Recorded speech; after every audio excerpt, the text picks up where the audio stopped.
montagne et descendit à la foire. Le berger de ma montagne me raconte des histoires. Et maintenant, la petite voix d'Hélène. Bonjour et bienvenue dans le podcast La petite voix d'Hélène. Alors Hélène, c'est moi. Et la petite voix, c'est celle qui a bien grandi et qui vous met en lumière aujourd'hui. Alors aujourd'hui, dans le studio, j'ai le plaisir d'accueillir Sophie Barraud. Sophie Barraud, c'est qui ? Eh bien, elle va se présenter parce qu'elle fera beaucoup mieux que moi. Elle a créé son agence Happy comme Agency. Donc, elle va nous raconter son parcours et nous expliquer comment elle en est arrivée à créer cette agence il y a quelques années. Bonjour Sophie. Bonjour et bienvenue. Hélène, merci. Je suis toute excitée de cet exercice. Je t'avoue, la première fois pour moi d'être interviewée comme ça. Donc, Et puis, la merci. première pour moi également dans ce studio en format vidéo. Parce que comme je l'ai expliqué, j'ai fait de la radio pendant 3 ans, mais le format vidéo, c'est nouveau. Mais c'est un tel plaisir de mettre en lumière les invités que tu vas voir, ça va forcément bien se passer. Merci. Alors, tu es à mes côtés aujourd'hui pour nous raconter justement ton parcours professionnel, ton parcours de vie, parce qu'en général, les deux sont liés. Toi, Sophie, du plus loin que tu te souviennes, on te disait que tu étais faite pour la com. Toute petite, on m'a sorti ça une fois. Et je sais pas, je devais peut-être avoir une dizaine d'années. Et je faisais souvent un peu mon intéressante autour des repas de famille. Et j'ai entendu un jour, je sais plus qui a sorti ça, mais elle sera dans la com. Et je pense que c'est resté ancré en moi. Et du coup, ça a fait son chemin un peu naturellement. Et quand tu entendais ça en primaire, ça te parlait, la com, parce que... Non. Donc effectivement, 10 ans, c'est peut-être trop jeune. Pour revoir l'âge, je demanderais aux parents. Mais je sais plus, j'ai entendu ça et c'est resté. Et Oui. après, effectivement, mon choix scolaire a été orienté. Finalement, tu fais partie de ces personnes pour qui le chemin était assez fluide, là où certains ne savent absolument pas. Toi, dès le collège, si on peut parler, collège, c'est assez simple finalement, parce que globalement, on suit des voies classiques pour la majeure partie d'entre nous. Toi, tu étais quoi comme type d'élève ? Est-ce que tu te souviens ? Comment tu te décrirais ? Je me décrirais quand même sérieuse. Premier rang, va poser toujours des questions. Je me souviens qu'on me disait un peu que j'étais casse-pied, à toujours lever la main, à poser des questions, même parfois débiles. Mon cerveau fonctionnait différemment. J'ai une anecdote, j'ai eu un petit surnom pendant un moment où on m'a appelée Over parce qu'il fallait présenter en français des livres. Oui. Et quelqu'un présentait le livre Le pull over rouge. Moi, dans ma tête, pull over rouge. Pourquoi le pull est au-dessus de rouge ? N'importe D'accord. quoi, j'ai posé la question. Donc, j'ai jamais vraiment eu de honte. Et j'y allais. Et du coup, j'étais bonne élève à poser des questions. Tu étais hyper spontanée. Oui. On le Sans ressent. blague, ouais. Et donc, finalement, cette spontanéité, c'est ce qui t'a permis d'avancer dans ton parcours. Tu as eu un parcours plutôt classique. Donc, après le bac, tu es partie sur quel type d'études ? Au début, études générales. Je voulais être sérieuse et faire des grandes études. Sauf que là encore, peut-être que mon cerveau ne me le permettait pas. Donc, je suis partie en plus, après la seconde générale, STT. Donc, c'était tertiaire. Et là, j'ai justement pris option communication. Oui, parce qu'à l'époque, je précise à l'époque, STT. Alors, quel équivalent aujourd'hui ? Je ne sais pas, mais c'était plus sur des Gestion, secteurs... je pense, aujourd'hui. Ouais, c'était sciences Secteur de techniques. la gestion, quelque chose de plus concret Oui. que le général. Oui, tout à fait. Donc après le lycée, j'ai fait une licence en événementiel. Parce que quand on est dans la com et quand on veut être dans la com, c'est tout de suite l'événementiel qui est, entre guillemets, l'orientation que tout le monde veut prendre. Oui, Donc j'ai fait une licence en événementiel, donc bac plus 3. d'accord. Et ça t'a plu ? BTS avant, Action Co, option communication, et action commerciale, pardon. Et après, une licence en événementiel. Et tu m'as dit en off, et cette anecdote, j'ai trouvé plutôt super sympa, que tu aimais plutôt les défis. Et quand tu étais en BTS, il y avait des BTS d'une autre spécialité qui lançaient un challenge. Il y avait quelque chose par rapport à des sports auto. Oui, en fait, j'étais donc très spontanée, on peut le dire. J'étais très bavarde aussi en cours. Et donc, je papotais souvent avec mes camarades. Et un jour, donc la partie technique du lycée où j'étais, donc la Jolivry, petit coucou à la Jolivry à Saint-Sébastien-sur-Loire. Partie technique et partie nous, commerciale et plus commerce, tertiaire. Et donc, ils rentrent dans la classe, puis ils disent on a été contacté par la Fédération française du sport automobile et on recherche un pilote homme, un pilote fille. J'écoute pas, je bavarde et tout. Puis tout d'un coup, j'entends la session de karting est offerte pour le concours. Et moi, en fait, j'étais radine à cette époque-là de ma vie. Je suis, oups, un truc gratuit, qu'est-ce que c'est? Et je me suis inscrite, j'ai fait le concours, je suis arrivée deuxième en temps. J'avais jamais fait de karting de ma vie. C'est ce que j'allais dire, tu avais fait du karting? Non. Je suis arrivée deuxième au chrono. Et après, on avait fait le chrono sur c'était des Formule 3000, donc des mini Formule 1. Mhm. Et donc, je suis arrivée première. Donc, j'ai été pilote féminine de cette expérience d'1 an de pilotage sur Formule 3000, quoi. Expérience d'un an. Et ça, tu le couplais en même temps que tes études à ce moment-là? Oui, tout à fait. Et c'est vrai que mes profs m'avaient dit que elle n'aura jamais son diplôme parce que je manquais des cours, en fait. C'était dans le projet Oui. et on avait le droit de louper des cours pour s'entraîner ou pour partir en déplacement pour aller dans d'autres villes pour faire les courses. Et cette élève moyenne que alors comme tu me l'as dit en off, tu étais une élève plutôt sérieuse et tu t'es décrite aussi comme étant un peu moyenne scolairement. Et bizarrement, quand tu as été pleinement dans ton élément, tu étais plutôt moyenne ou plutôt en tête de... Mes résultats étaient toujours moyens, mais effectivement, mes examens, peut-être sous la notion de stress ou je sais pas, je performais et j'ai été, major de promo en BTS, j'aurais jamais cru, quoi. Alors qu'en plus, je loupais des cours. Mais comme quoi, quand on est dans son élément... Il n'y a pas de hasard. C'est vrai. Et donc, ces championnats du monde de cartes, ça, c'était la même chose? C'était un autre sujet? Oui. C'était en stage que tu as fait ça? C'est ça, effectivement. Donc, en fait, là, c'était des slaloms. C'était du slalom. On slalomait sur des circuits. Ouais. Et après, en fait, vu que j'ai été un peu mordue du sport automobile, j'ai fait une licence donc, en événementiel et j'ai cherché un stage. Et ce stage, je l'ai eu à la Fédération française de Paris. Et j'étais à Paris, du coup, et j'ai là organisé le championnat du monde de karting en stage. Ouais. Et au moment du recrutement, comment ils l'ont fait? Tu penses que ce que tu avais fait, ça a joué dans le fait que tu sois recrutée? Ouais, je pense quand même que peut-être que j'ai été même appuyée par le président de la fédé régionale, peut-être, je ne sais pas. Ça, je ne l'ai pas su. Mais en tout cas, voilà, j'ai été prise. J'étais à Paris 6 mois. Je vivais à Bondy, par contre, donc ça, c'était moins drôle. Mais tout s'est bien passé.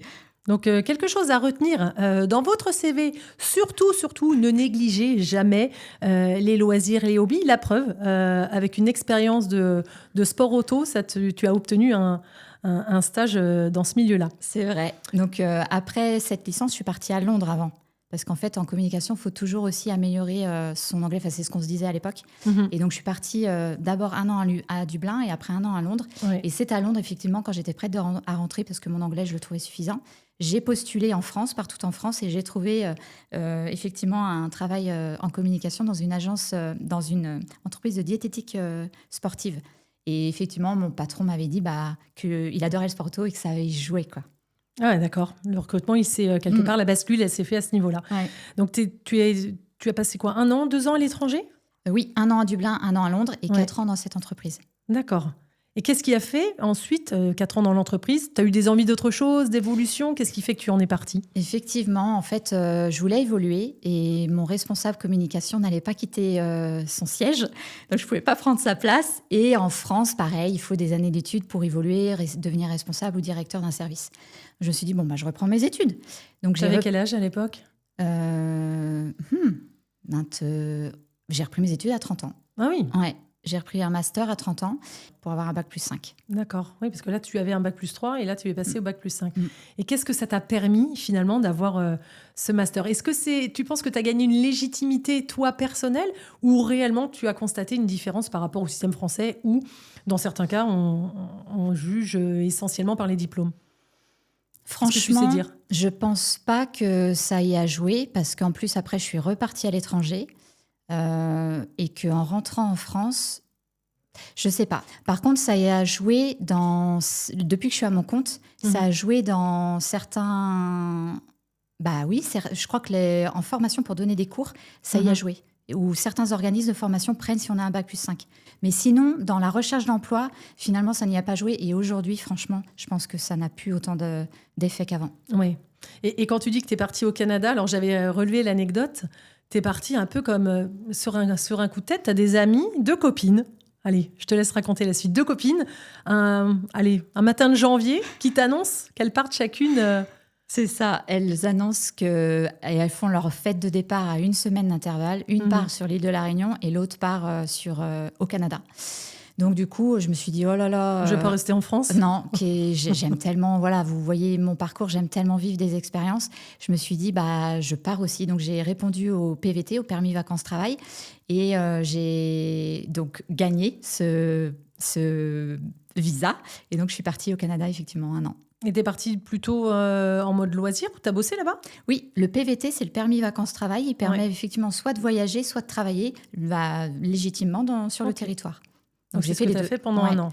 J'ai trouvé tout de suite quelque chose qu'on m'avait mis en lien avec quelqu'un. Donc j'ai trouvé un poste dans une agence de pub, une agence marketing et pub. Bon là par contre c'est une petite anecdote aussi, j'ai vécu le licenciement à l'américaine avec la boîte. Comme dans les films. Comme dans les films, ça fait vraiment bizarre. En vrai de vrai ça se passe comme ça. En vrai de vrai ça se passe comme ça. T'as ton carton, la plante, la gourde. Alors j'avais pas appelé mes plantes, mais effectivement en fait 3 mois après mon patron, mon chef m'invite à aller dans son bureau et puis je pensais que c'était le bilan des 3 mois. Ah mais c'était pour toi quand tu dis j'ai vécu le licenciement. C'était pas pour un collègue que tu l'as vu, tu l'as vécu toi. Oui. Ok. Ouais, ça fait bizarre. Et du coup, il me dit, Sophie, et puis il tourne autour du pot un petit peu, les Canadiens. Ça a du mal à aller droit au but. Et du coup, il me dit, je comprends pas, je dis, mais tu veux en venir où? Il fait, on va devoir se séparer de toi, parce qu'il me disait, on n'a plus de budget, ça devient compliqué et tout. Je fais, OK, c'est-à-dire? Il fait, c'est-à-dire que là, tu rentres chez toi. Ça s'arrête maintenant. Ouais, mais c'est violent. Là. Il fait oui, je me mets à pleurer et tout, il va me chercher un verre d'eau. Et là, il prend la boîte et il vient avec moi, effectivement, à côté de mon bureau. Et je dois montrer tout ce que je dois prendre ou pas, quoi. Là, tel document, il me dit, non, ça tu laisses, ou oui, ça tu peux prendre. Et tu repars avec ta boîte chez toi, quoi. Et psychologiquement, comment tu remontes de ça? Parce que c'était chaud. D'autant plus quand tu es culture française. Oui. Pas habituée, tu n'es pas née dans cette culture-là. Exactement. Ça fait bizarre. Tu appelles ta famille et du coup, tu annonces ça. Et puis, ils me disent, déjà, rentre chez toi, pose-toi, libère tes émotions, parce que j'étais en pleurs, évidemment. J'avais un appart qui était collé à la propriétaire et elle était adorable. Donc, elle m'avait dit, viens, on prend un café, on en parle et tout. Et puis voilà, je suis comme ça, de toute façon, c'est ma nature. Je pleure un bon coup, les émotions sortent, puis après, je me repose. Bon, ça fait 3 mois que je suis arrivée. Au début, tu remets tout en cause ton projet. Tu te dis, tu viens d'arriver, ça fait que 3 mois, tu rentres ou pas? Et en fait, je me suis dit, non, allez, on repart à la recherche d'un emploi, et puis c'est pas grave. Ouais. Et donc, voilà, il s'est passé peut-être 1 semaine. Je crois que j'en ai profité pour voyager aussi, de faire un petit voyage. Et... Juste 1 semaine? Ah oui, ouais. Ça n'a pas mis longtemps. Non, c'est vrai que je ne mets pas longtemps. J'ai galéré le temps que je me remonte. Les 3 jours après, j'étais debout. Ok, c'est bien. Non, c'est vrai que même le lendemain, j'ai dû arrêter de pleurer. Je me suis dit, allez, tu recherches un emploi. Je l'avais déjà fait. J'ai pas peur de ça. Donc, je sais plus. Je pourrais plus te dire combien de temps, mais ça n'a pas duré longtemps. Dans ton tempérament, tu es plutôt quelqu'un qui rebondit. Exactement. Tu pleures un bon coup et un genou à terre et on repart. Oui, c'est ça. Donc, tu as fait à peu près 1 an au Canada. Oui. Ensuite, retour du côté de Nantes, Saint-Nazaire, parce que tu es issue de ce coin-là à l'origine. Oui, je suis née à Nantes et je suis d'origine de région nantaise. Oui. En revenant, en fait, j'étais prête à revenir et j'ai pas renouvelé mon visa. Et du coup, en revenant, j'ai cherché un emploi à Nantes parce que finalement, j'avais jamais vécu ma ville de l'intérieur. J'avais vécu en région nantaise. Et je me suis dit, j'ai envie de la connaître, en fait, ma ville. Donc, j'ai trouvé un emploi dans une agence digitale, centre-ville de Nantes, et j'y suis restée 3 ans. En tant que responsable com? Chef de projet. D'accord. Ouais. Donc, gérer un peu les projets événementiels, justement, dans le digital. Donc, les lives, les chats en direct, voilà, c'était le début du digital. Et puis, j'ai eu une rupture conventionnelle parce que c'était un boulot qui était peut-être pas si adapté à mon profil. Et du coup, j'ai cherché autre chose. Et à ce moment-là, je voulais être Chief Happiness Officer. C'était les métiers en vogue. Tu en as entendu parler peut-être. Et donc, j'ai cherché à aller vers ça. Ça n'a pas marché. Oui, alors comme tu le dis, ça a été des métiers en vogue à un moment donné et qui n'ont pas forcément pris dans les entreprises. C'était pas lié à toi non plus. Alors qu'est-ce qui fait? Tu dis, là, je me souviens, mes collègues, mon patron. À quel moment tu es passé du statut de salarié à entrepreneur? Qu'est-ce qui s'est passé? Il y a eu quelques années encore, parce que 2 ans se sont passés, j'avais mes droits, vu que j'avais eu la rupture conventionnelle, pour chercher à être Chief Happiness Officer. Ça n'avait pas marché. Et du coup, j'ai dû rechercher un emploi à la fin de mes droits. Donc, j'ai trouvé un emploi en tant que chargée de com dans une association d'éducation populaire. Et j'étais... donc, je gérais, en fait, j'allais sur place. Donc, c'est tout ce qui est à côté de l'éducation nationale pour... entre guillemets, accompagner les enfants, donc que ce soit du petite enfance à jeune adulte, donc dans les centres de loisirs, etc. Donc j'allais sur place et j'allais filmer et mettre en avant sur les réseaux sociaux les projets en fait des animateurs et animatrices. Et ça, tu l'as fait pendant 3 ans, je crois. D'accord. 3 ans. Et donc, le siège était à Saint-Nazaire. Donc, j'ai déménagé là-bas au début de cette expérience. Et au bout de 3 ans, j'ai voulu voir autre chose. Donc, c'est vrai que ça, mon CV, c'est vrai que franchement, on m'a beaucoup, entre guillemets, peut-être critiqué. C'est-à-dire, ça paraît instable. J'ai beaucoup bougé, l'étranger, la France et tout. Mais en fait, voilà, c'est qui je suis. Je pense que j'ai besoin de voir différentes choses. Et donc, j'ai trouvé un poste de responsable communication dans une agence immobilière à Guérande. Et donc ça, pareil, j'y suis restée peu de temps parce que malheureusement, le marché de l'immobilier a changé. C'est souvent la com qui saute quand ça se passe comme ça. Premier poste budgétaire en général. C'est ça. Donc, à tort. Oui, c'est important, on est d'accord. Et puis, du coup, allez hop, rebelote une semaine où je pleure. Je pleure pas une semaine, mais voilà, je dis qu'est-ce que je vais faire. Là, t'es partie en vacances. Oui, je suis aussi partie en vacances. Là, je suis partie 10 jours à Majorque, Non, ou Tenerife. Génial, je recommande d'ailleurs. Et donc, oui, ce podcast est aussi le lieu pour prendre des adresses pour les futures vacances. Donc, Tenerife. Ouais, Tenerife. Et première journée de randonnée, on a gravi 4 montagnes à monter et descendre. Ça m'a vidé la tête. Et en fait, je suis rentrée, je me suis dit, mais je me lance en fait. Et donc là, je me suis décidée à me lancer à mon compte. Donc, quand tu t'es dit, je me lance, parce qu'entre le moment où on se dit, je me lance, je me mets à mon compte, parce que finalement, j'ai toutes les cartes en main pour pouvoir réussir à faire ce que j'aime. Comment tu t'y es prise ? Tu savais par quoi tu voulais commencer ? Est-ce qu'il y a quelque chose qui te caractérise ? Je pense que déjà, j'aimais beaucoup les réseaux sociaux. À titre perso, j'étais très active.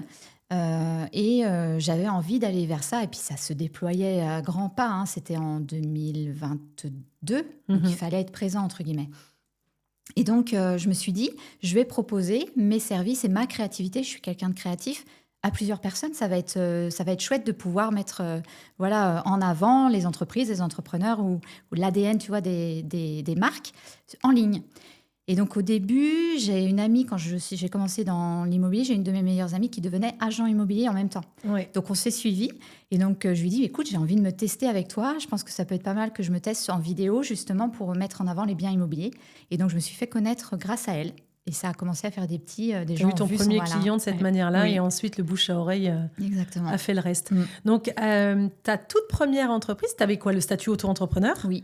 Et ton entreprise s'appelait Happy comme Sophie. Happy comme Sophie. Au début. Parce que j'ai toujours eu Happy dans mes pseudos, Facebook et tout, parce que je suis quelqu'un d'assez joyeux. Donc, ça me caractérisait.